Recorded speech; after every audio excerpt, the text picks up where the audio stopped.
Alright, I am back, not with a Destiny 2 video, but to talk about something that has been leaked and rumored and teased for a long time now. Bloomberg had a bunch of different articles about this, that PlayStation was going to be coming out with something called PlayStation Spartacus. That was, of course, just a code name, and what it is effectively doing is combining PlayStation Plus and PlayStation Now, because it has been somewhat confusing from a branding perspective to have both of those going at the same time. So now that has resulted in this 3-tier PlayStation Plus system, which Sony officially announced today, and effectively, like, all the other leaks kind of just came and were confirmed here, because not that much is different than what we had heard before this, but now that it is here and it is official, I think it's good to go through. This raises kind of a lot of questions about how it compares or does not compare to Game Pass, which I will get into, and whether it sounds like something you actually want to get, depending on what your PlayStation needs are right now. So this is tier 1 that I'm staring at here. This is PlayStation Plus Essential, and this is just PlayStation Plus the way it is now. There is really nothing different here. It's just you need it for online games, and you get free monthly downloadable games from that. There's some like discounts, and then it has cloud storage, which I have found gets screwed up sometimes, but whatever. So essentially nothing changes with this. $10 a month, $60 yearly. This has been what it's been for a long time. I think it used to be $50, but they hiked it to 60 at some point. I don't remember when that was. But so to answer your question, like what happens to your PS Plus now, this is probably what happens to your PS Plus at the outset of this, and nothing will change. You'll just be moved into this tier 1 category.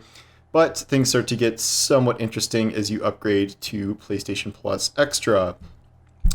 This is everything from the last tier, and now you're also getting a 400 catalog deep collection of PS4 and PS5 games, and this includes, according to this, blockbuster hits from our PlayStation Studios catalog and third-party partners. Games in the extra tier are downloadable for play. So this has raised a few questions, because it is very clear that Sony is not doing day one releases on PlayStation Plus or Extra or any of these tiers. Like, they're not going to release something like Horizon Forbidden West or God of War Ragnarok here. They're just going to keep releasing those the way they have been. However, it seems like there are some opportunities here for maybe moving games to the system in short order. We have heard kind of after this that Miles Morales is going to be one of the quote blockbuster games being added to this, which was a PS5 launch game. And then we don't know what really kind of third-party plans are for this. We could see day one launches of third-party games in theory as a way to have extra promotion for them, the way we've seen that on Microsoft Game Pass. Sometimes that's been successful, sometimes it hasn't. I think generally it's been more successful than not. But yes, the major disparity is that PlayStation will not be doing day one releases of its own games. Problem being is that the price is $50 a month, $99 yearly, and $15 a month is how much Game Pass Ultimate costs. And so it is, I agree with the idea that kind of the Bloomberg editorial headline was PlayStation's making an Xbox Game Pass competitor. That was just a Bloomberg headline. That wasn't like necessarily what Sony was intending to do with this. I think the goal here was mainly just to consolidate Plus and Now into one thing and get more people to sign up for it, raise the average cost of a subscription if people want these larger game catalogs. But I think it's obvious to everyone, Sony included, that it's not a direct Game Pass competitor if you are not doing day one game launches there, if you are not offering your own first-party titles there, in order to kind of attract people that way. But I do think that it's dumb not to at least bring the comparison up to some extent, because it's the same price. So, I mean, you got to make that comparison in terms of the value being offered. And obviously, I think for the consumer, Xbox Game Pass at the same price is worth more because of all the day one launches. And when you're getting games there, you're getting them on PC and like a bunch of other stuff. So, I said this before, it does not compare favorably to Xbox Game Pass, but I'll get into this later. But like it also, like, I can't really blame Sony for doing what they're doing in the current market. Finally, we get to the third tier, PlayStation Plus Premium. This is everything from the last two things, plus another 340 additional games. PS3 games are available via cloud streaming, and then PS1, PS2, and PSP games will be streaming and download. This is something that has been kind of controversial because people want to be able to like locally download PS3 games.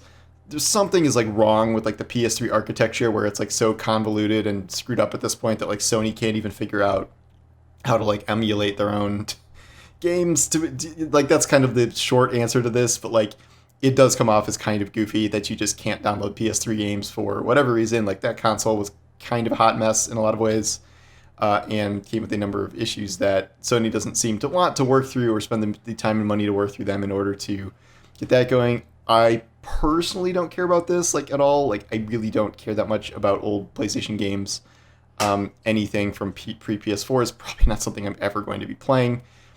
Generally speaking, however, though, like I would say that I don't really have much interest in these giant game catalogs to begin with. Like 700 plus games for free is cool and stuff, but the way I play games, like I have more games to play than I know what to do with already, so that doesn't really entice me. I would be more enticed by day one offerings, where if I want to play Halo, I don't spend $60 for it. It's just automatically in the system. So that's why Game Pass kind of remains more appealing to me. But I guess I could be tempted by the time-limited game trials that will also be offered in this tier, so customers can try select games before they buy. Okay, look, I was trying to be like somewhat understanding here, but this is a dumb one, I have to say. Game trials should just exist. Like, I don't know why this has to be a tier 3 perk. I assume this is going to be mostly PlayStation games, but like, a lot of games have alphas or betas or whatever for kind of early tests. Single-player games, I think it's kind of annoying the concept of the demo went away to begin with. I think it's just a good marketing idea to let someone play, like, I don't know, the first 20 minutes of God of War Ragnarok or something. That's probably going to end up selling more games than it costs, you know what I mean? So this being a tier 3 perk, like if you were that devoted of a PlayStation player to be shelling out for tier 3 plus premium, you're probably on the hook for most of these games anyway. So I don't know. That's a weird bonus to me. And then this is $18 a month, $120 a year. I personally see no reason why I would get this tier. The additional benefits from the last tier do not make much sense to me, or they're not really appealing at all. So I don't care. Maybe I think I'm a little confused about how cloud streaming stuff is going to work for this, but I don't think this is the only way you can get cloud streaming on PS5 for games. Or if that's even possible yet. I'm a little confused on that front. So I'll have to look into that more. But for the most part, these are the new offerings. This is just like you got to be really dedicated and really into old games and I guess game demos, which I don't know. This is obviously I don't think going to be the most popular tier. I think the most popular tier will still be the base. But what Sony's trying to do here is raise the average price to like, okay, if we can just get X million people upgrading to $15 a month, if these games, if this catalog of games is attractive enough, then maybe that will be worth this whole process. And I do think merging PS Now and PS Plus is a good idea. So also, Jim Ryan didn't avoid this question. So Jim Ryan did a big interview with GamesIndustry.biz, which is it's around here. So I'm not going to read this whole thing, obviously, but I have read it. And there are certain things that I think are pretty important. A big chunk of this is they're not viewing subscription as essential as Microsoft is. Like Microsoft is all in on Game Pass to the point where like they're at least pretending like they barely even care about hardware sales. They just want every device everywhere to have access to Game Pass. Sony does not really see that as sustainable. In this interview, Ryan specifically says that they would not be able to kind of rely on supporting their games, giving up sales, and relying entirely on subscription revenue, which would lead to lower budgets for these games and worse games. He also says that, the definition of what a subscription service is kind of variable, and he talks about some of the live service games that are proving to be very successful these days. They're effectively subscription services in themselves, and they're tailored to the needs of the gamer who loves whatever game that spent hours and hours with month after month. The phenomenon of the live service game that has, in a very large part, fueled the enormous growth in the gaming industry that we've seen over the last 10 years. So this is the thing I immediately thought of is Sony buying Bungie, because Bungie has made Destiny what is essentially a subscription game. You're paying, it was $100 a year when they were packaging up all of their stuff for the Witch Queen and the following seasons and the 30th anniversary. It was $100 to experience a year of Destiny content. That is essentially a subscription service, and then you can branch that out to, all these other live games that are with their $10 battle passes and things, maybe cheaper than Destiny to a certain extent, but still a subscription to some choice. It does not make a lot of sense for me, or for Sony, to rely on a subscription service at this point with the way PlayStation is operating. I think that they have proven that they still have ridiculously, high-profile must-have games. That has not declined at all. They have a lot of huge games still to come, and they would be wise to want to make as much money from those as they can. Microsoft is kind of fighting back against years and years and years of having so few kind of first-party hits that in order to attract people to the entire ecosystem, they're offering all these games for free.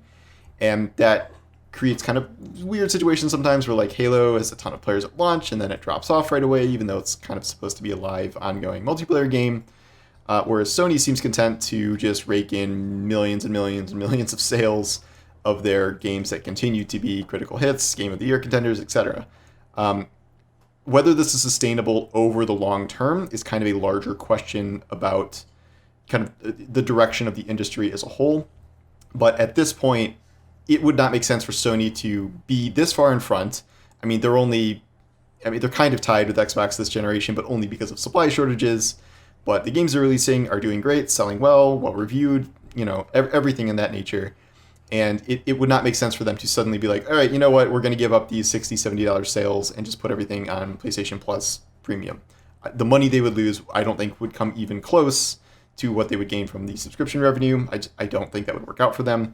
Microsoft claims that Game Pass is profitable, and I certainly think Game Pass is a better deal than the Spartacus options we just saw listed here, which is great for the consumer, and I think everyone should have Game Pass that has an Xbox or is interested in the Xbox ecosystem, but I also see how that at the current moment makes pretty much no sense for PlayStation. Like, there are too many games selling too well that are so in demand that there's just no reason for them to do that.